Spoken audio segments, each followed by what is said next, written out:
सुबह की शुरुआत जब आप अखबार से करते हैं तो क्या उम्मीद करते हैं? यही कि ये खबर सही होगी और एक मुद्दे से जुड़े हर पहलू के बारे में आपको सही जानकारी दी जाएगी। लेकिन पिछले 2 महीने से हिंदी अखबार दैनिक जागरण में जिस तरह से उत्तर प्रदेश में किए जा रहे बुलडोजर द्वारा एक्शन को कवर किया जा रहा है, वो ये सोचने पर मजबूर कर देता है कि क्या वाकई में खबरें आपको निष्पक्ष या न्यूट्रल तरीके से दिखाई जा रही हैं, या फिर बुलडोजर द्वारा परोसे जा रहे 2 मिनट इंस्टेंट जस्टिस को सही ठहराया जा रहा है।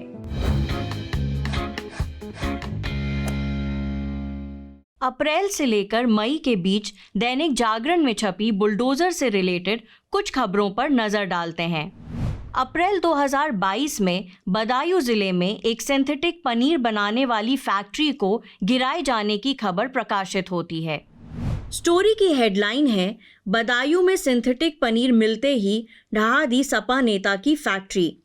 स्टोरी में एक गांव में पनीर बनाने वाली फैक्ट्रियों से 40 किलो सिंथेटिक पनीर बरामद होने की बात कही गई है।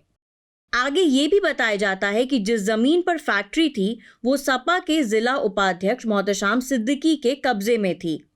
ब्लर्ब या यूं कहें हाईलाइट करते हुए एक अधिकारी को कोट किया जाता है। बिना बायलाइन की इस स्टोरी में कहीं पर भी सपा नेता की तरफ से कोई रिस्पॉन्स नहीं दिया जाता है। 20 अप्रैल 2022 को ये दूसरी खबर मेरठ जिले से प्रकाशित की जाती है। स्टोरी की हेडलाइन है, 35,000 वर्ग मीटर क्षेत्रफल में बसा रहे थे अवैध कॉलोनी, चला बुलडोजर। ब्लर्ब में हाईलाइट करके रीडर को ये जानकारी दी जाती है कि शौकीन, कमाल, काजिम, हिलाल, हलीम, शाहिद व बिलाल पार्टनरशिप में बसा रहे थे अवैध कॉलोनी, की गई कार्यवाही। घटना मेरठ के लिसाड़ी गेट थाने के अंतर्गत एक हाउसिंग सोसाइटी शौकीन गार्डन से जुड़ी हुई है, जहां पर एमडीए या मेरठ डेवलपमेंट अथॉरिटी द्वारा कॉलोनी के कुछ हिस्से पर बुलडोजर चलाया गया था। खबर में पहली लाइन पर ध्यान दीजिएगा।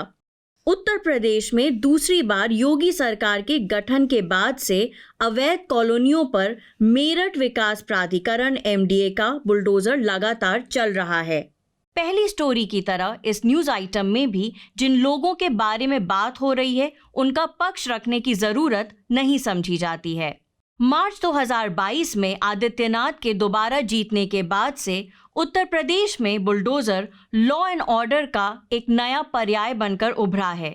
ऐसे में क्या राज्य के सबसे ज्यादा पढ़े जाने वाले अखबार को, जिसका इंडियन रीडरशिप सर्वे 2019 के हिसाब से करीब 3 करोड़ 90 लाख पाठक हैं, क्या ये नैतिक जिम्मेदारी नहीं है कि खबर की एक तरफा रिपोर्टिंग से बचा जाए? 22 अप्रैल 2022 के दिन प्रकाशित बुलडोजर से जुड़ी इस तीसरी खबर पर नजर डालिए।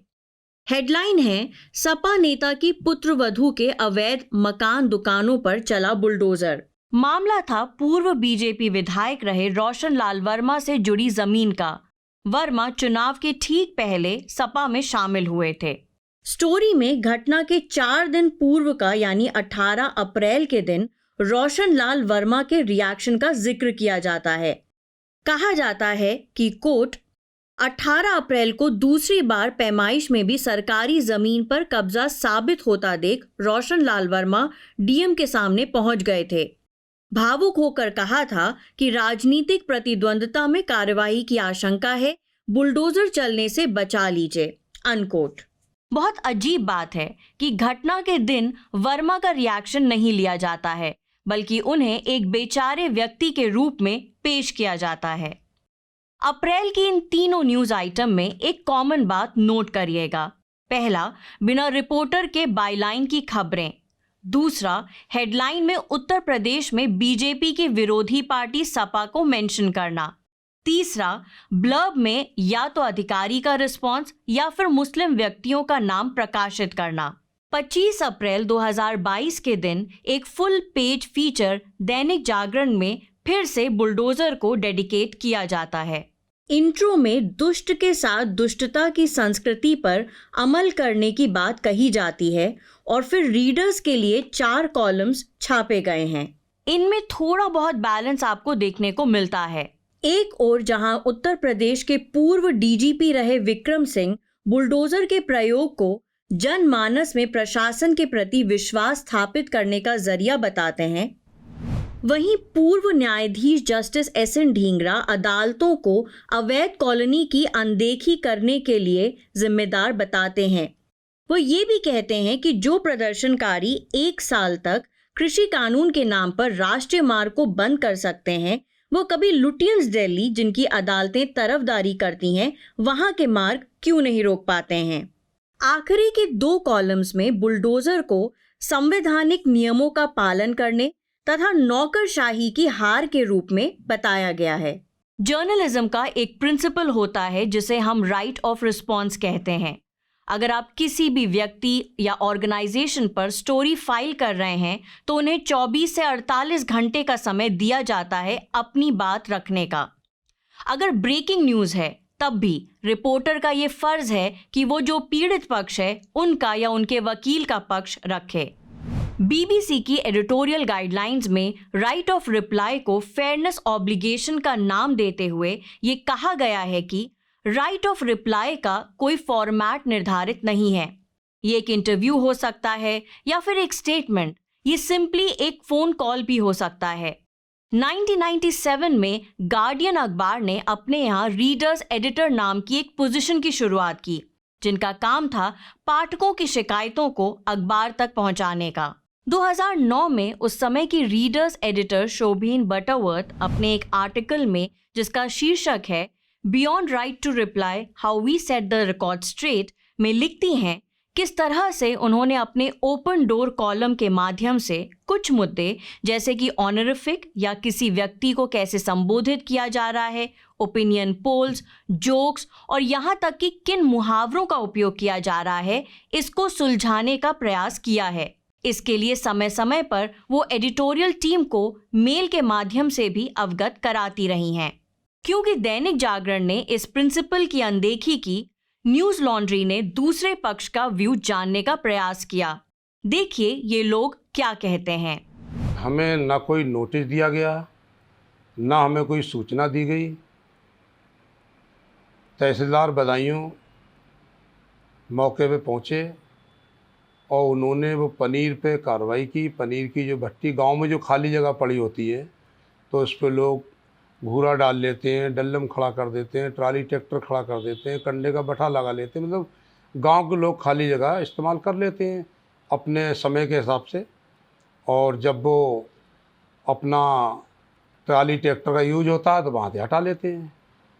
तहसीलदार महोदय पहुँचे, उन्होंने कहा कि इसमें ये पनीर की भट्टी किसकी जगह में है, तो हमने कहा हमारी जगह में है। तो आप बोले इसमें 30-40 गज जगह सरकारी मिला ली है आपने अपनी जगह में। हमने कहा साहब आप पैमाश करा लो, अगर आपकी जगह हमारी जगह में निकले या है तो जो दंड होगा वो हम भरने को तैयार होंगे। लेकिन उस जगह की बग़ैर पैमाइश करे हुए, बग़ैर नापे हुए, बग़ैर किसी ठिये से पैमाइश करे हुए उस जगह को अपनी जगह बता देना, ये तो सरासर गलत है। जो सच्चाई कोई नहीं पहुंचा पाता, बता पाता जनता तक, वो हम भरोसा करते हैं कि मीडिया पहुंचाएगा, मीडिया बताएगा। लेकिन हमें ये मीडिया पे ये भी शक है कहीं ना कहीं कि जो सच्चाई पहुंचानी चाहिए थी वो उन्होंने नहीं पहुंचाई। उन्होंने हमारा पक्ष नहीं रखा, हमारा पक्ष नहीं जाना। कम से कम हमसे ही पूछते कि भाई आप पे जो कार्रवाई हुई है वो कैसी हुई है, क्या हुई है, क्या हुई है, तो हम भी उनको बताते सच्चाई, जानते भी। हम पे डॉक्यूमेंट्स हैं, हमारी अपनी जगह है। थाने बनी है थाने के बगल में, ये मेरी अपनी ज़मीन नहीं है। मेरा बेटा विनोद वर्मा, उसकी मृत्यु हो चुकी है, उसने ज़मीन खरीदी थी। ये हमारी बेवा बहू रुचि वर्मा, पत्नी स्वर्गीय विनोद कुमार वर्मा, एक पुत्र है ऋषभ वर्मा, पुत्री है रिया वर्मा। ये ज़मीन उसकी है और इस ज़मीन 2010 में खरीदी गई थी। अगर ये नाप हुई है तो मुझे कोई इतराज़ नहीं, विधिवत नाप हो इसकी। जो जिस खेत में खरीदी गाटा संख्या 335 में, उस खेत की भी पैमाइश हो जानी चाहिए।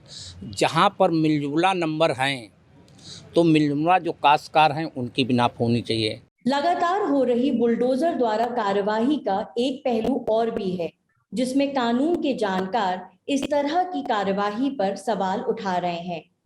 हमारे साथ लखनऊ से एडवोकेट अरीबुद्दीन जुड़ रहे हैं, जिन्होंने हाल ही में डेमोलिशन पर आर्टिकल 14.com पर एक लेख लिखा है, जहां पर यह बताया गया है कि भले ही डेमोलिशन को लेकर कोई सेंट्रल लॉ ना हो, फिर भी स्टेट लेवल पर जो भी लॉज हैं वो आम आदमी का पक्ष लेते हुए शील्ड का काम करते हैं और एक नोटिस पीरियड देने की बात करते हैं।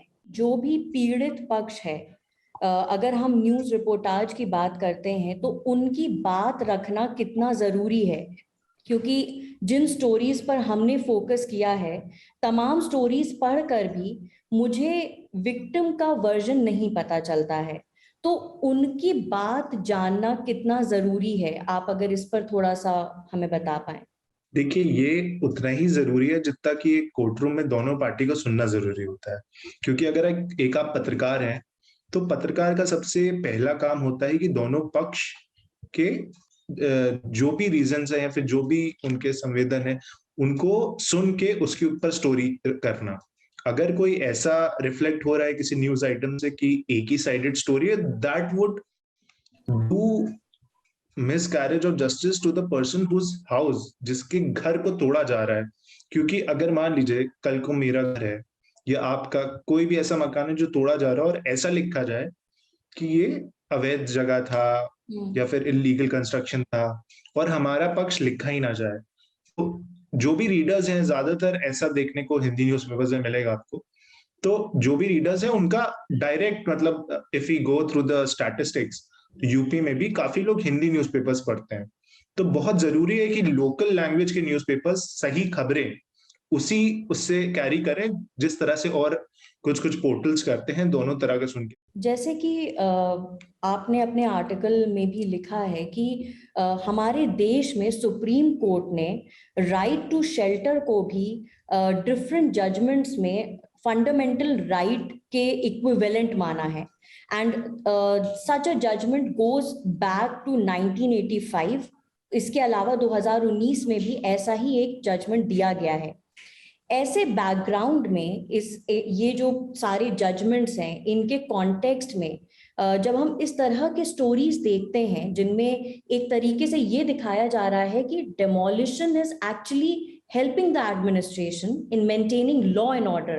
So from a legal perspective, do you find it problematic? Yes, definitely it is problematic. देखिए, राइट टू शेल्टर का कंसेप्ट अगर देखते हैं हम लोग, तो ये ओलिगा टेलिस एक केस था, उससे आता है, लेकिन उसमें इतनी ज्यादा राहत नहीं दी थी कोर्ट ने, बट उसमें कुछ कंसेप्ट थे जो कि स्टैब्लिश हुए थे कि राइट टू शेल्टर, मान लीजिए अगर आपका घर है और आपके ऊपर छत है, तो वो आपका फंडामेंटल राइट कहलाएगा। और इसी को अगर मान लीजिए फॉर एग्जांपल, हम लोग देखते रहते हैं बहुत सारी जग्गीज हैं जो हट रहते हैं उस टाइप के टेम्पररी, वो भी अगर आप तोड़ रहे हैं, जैसे अगर मैं दिल्ली की बात करूं तो वहां पे भी पॉलिसी है कि अगर आपकी झुग्गी या फिर आपका हट शायद कट ऑफ 1992 या 1996 के आसपास है, उससे पहले बना है, तो सरकार को या जो भी तोड़ रहा है एक ऑल्टरनेटिव या दूसरी जगह देनी है रहने के लिए। आखिर में कंपैरिजन के लिए देखते हैं कैसे इंग्लिश मीडिया ने बुलडोजर पर कवरेज किया है। 16 मई 2022 के अपने साप्ताहिक अंक में आउटलुक मैगजीन ने कवर स्टोरी डेमोलिशन पर की, जिसमें दिल्ली, मुंबई, अलवर से लेकर श्रीनगर तक से ग्राउंड रिपोर्ट्स पाठकों के समक्ष प्रस्तुत की गई।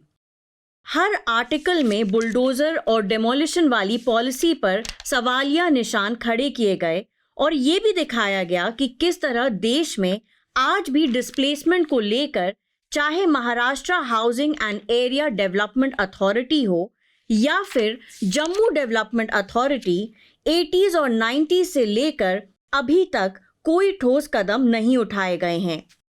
वहीं अलवर के कॉन्टेक्स्ट में मंदिर और डेमोलिशन को बीजेपी का कॉलिंग कार्ड बताया गया है। 29 अप्रैल 2022 के दिन इंडियन एक्सप्रेस में छपे अपने कॉलम में फॉर्मर आईपीएस ऑफिसर वीएन राय बुलडोजर द्वारा लिए गए एक्शन की आलोचना करते हुए लिखते हैं किस तरह स्टेट भी पुलिस और जुडिशियल रिफॉर्म्स की बजाय इंस्टेंट जस्टिस से खुश नजर आ रहा है। मीनवाइल दैनिक जागरण में मई के महीने में भी एक विशेष समुदाय के खिलाफ लिए जा रहे बुलडोजर पर खबरों का सिलसिला जारी है।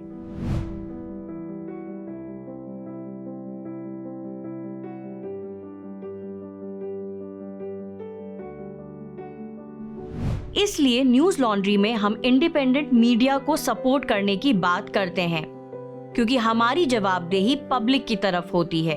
तो खबरें पढ़ें, लेकिन एक अवेयर न्यूज कंज्यूमर भी बने। आँख कान नाक खोले रखें और अगर कोई न्यूज स्टोरी एक तरफा लगे तो इशू को समझने के लिए और प्लेटफॉर्म्स पर भी जाकर जानकारी जरूर लें। मीडिया से आपकी सबसे बड़ी शिकायत क्या है? यही ना कि वो आपकी बात नहीं करता, आपकी खबरें नहीं दिखाता। इसका इलाज ये है कि मीडिया में आप इन्वेस्ट करें ताकि मीडिया आपकी बात करे। सब्सक्रिप्शन आधारित मीडिया इसका जवाब है। hindi.newslaundry.com पर जाएं, न्यूज़ लॉन्ड्री को सब्सक्राइब करें।